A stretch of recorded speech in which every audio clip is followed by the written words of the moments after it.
I've been in the crypto markets for 8 years now. I've made a lot of money. I've lost a lot of money. I've made more than I've lost. This is what I wish I knew when I was starting out.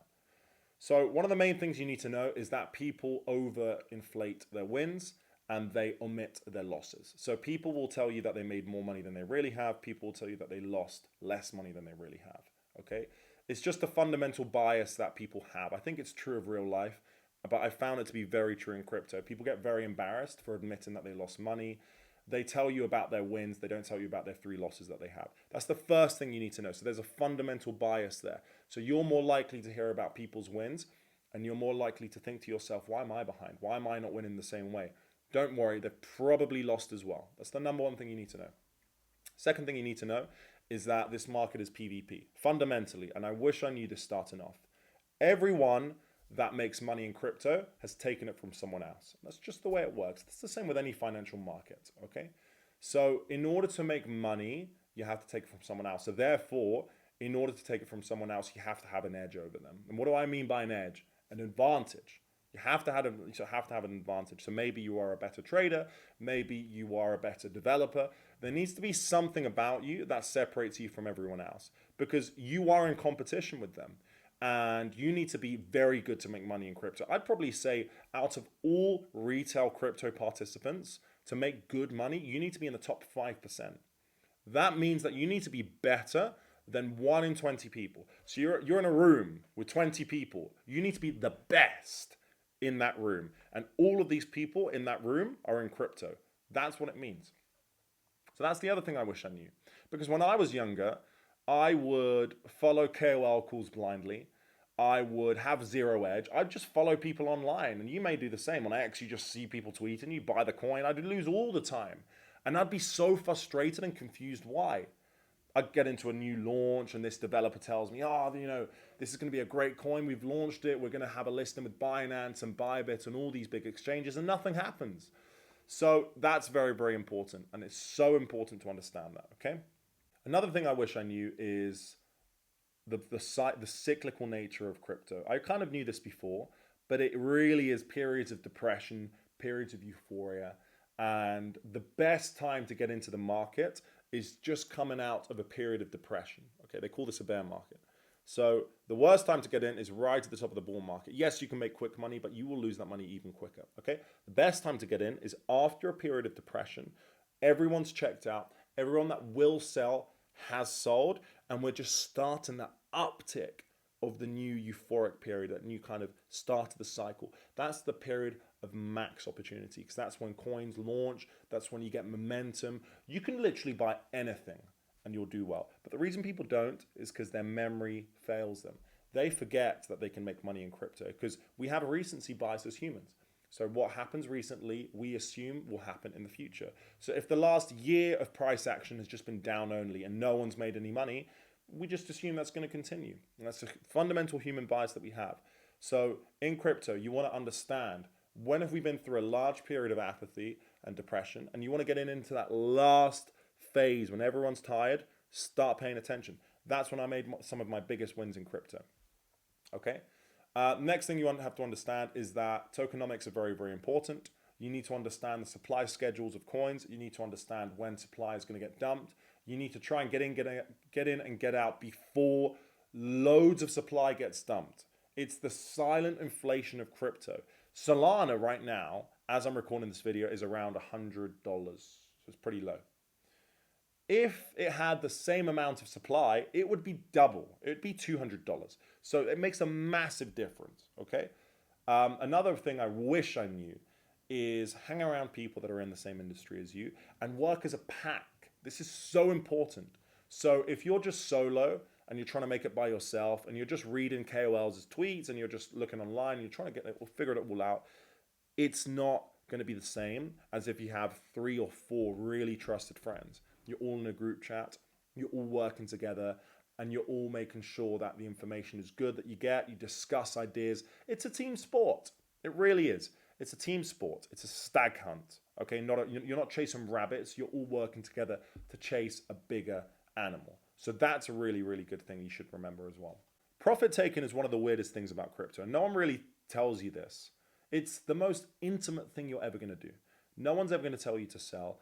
Everyone is structurally incentivized to get you to buy and to get you to never sell. That's their incentive. Your friend, the developer of the coin, the KOL, they don't want you to sell. They just want you to buy and never sell. That makes profit taking very lonely and very intimate because there's no one that's going to tell you to sell. It has to be you. And I can't teach you that. You have to go through experience. You have to go and you have to buy a load of coins and you have to lose money on a load of coins and you have to slowly get better in your profit taking. You don't have to sell the Pico top. You just have to slowly get better. Okay, and this is something I'm very good at. I'm very good at taking profits. Taking profits never feels right. The right time to take profits always feels like the wrong time because that's when the coin's green and charts pumping and everyone's excited and everyone thinks it's going to go 10x higher and you just feel like an idiot for selling. But that's the time you have to take some off the table. That's the hardest lesson to learn in crypto, and that's the lesson the 5% learn. And they learned it the hard way, okay? This is why people that have been in the market for longer than others make more money than others. The main reason why. Entries is fairly easy to master. It's fairly easy. There are chart patterns, and I've made videos about this, that you can follow. You can buy when the asymmetry is high. You can make a 10x. A lot of people make a lot of unrealized gains in crypto. Very few keep it. Something else I wish I knew is you need to store your money in stables, your profits, okay? Don't keep trying to compound. If you make a big win, keep half in USDC and just forget about it. Because in the next bear market, you're going to need that liquidity to buy the bottom. And you're going to wish you took profit. So in euphoric periods, take profit. Put it away. Remember, stable coins are worth more at the top of the market than they are at the bottom of the market. Counterintuitive. And I'll explain to you why. In a euphoric period, you can buy some tokens. But those tokens have way more downside and a little bit less upside because everyone's bought. It's like a sponge. It's like saturated, right? Whereas stable coins, you can buy them and they'll be the same price when the market goes down. At the bottom of the market, it's the worst time to hold stable coins.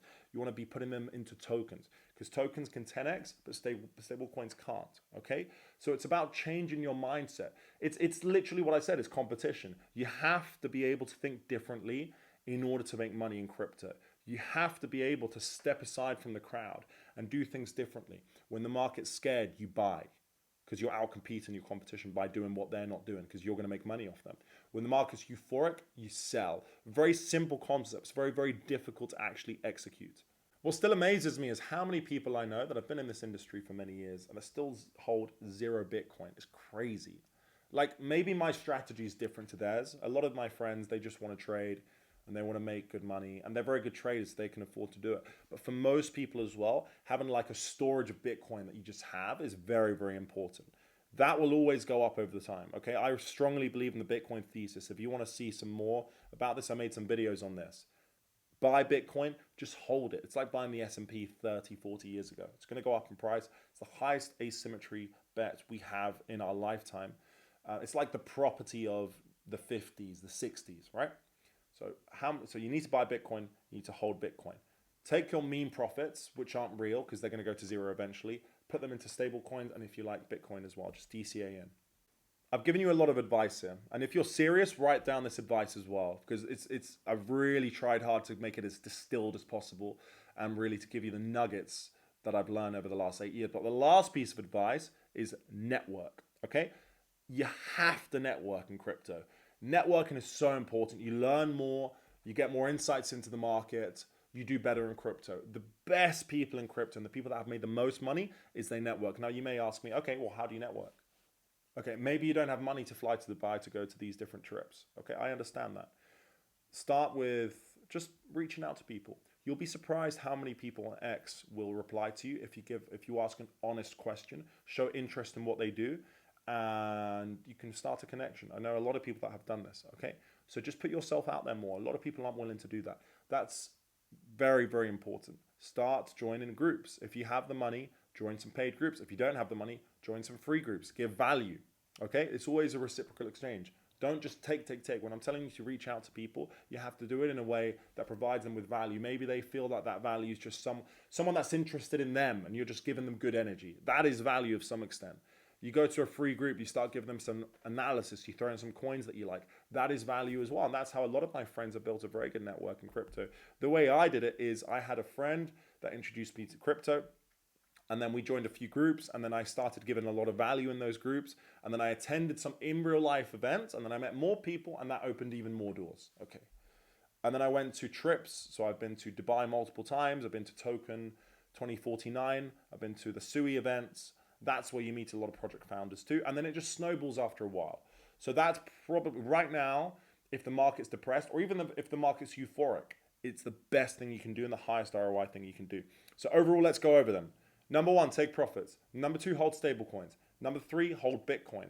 Number 4, buy when we're about to go into a big bear market, like a bull market. So just on that cusp, when we just started to uptick, okay? It's hard to know when. Normally happens after a sustained period of apathy and depression in the markets. And the last thing I said is to network, and there's probably something else that I said in there that I missed right now, but that's about it, guys. Best of luck in your crypto journey. If you have any questions, feel free to DM me on Telegram, on X, or on YouTube. I believe you can message me as well, or in the comments below. Have a great day, guys. Bye-bye.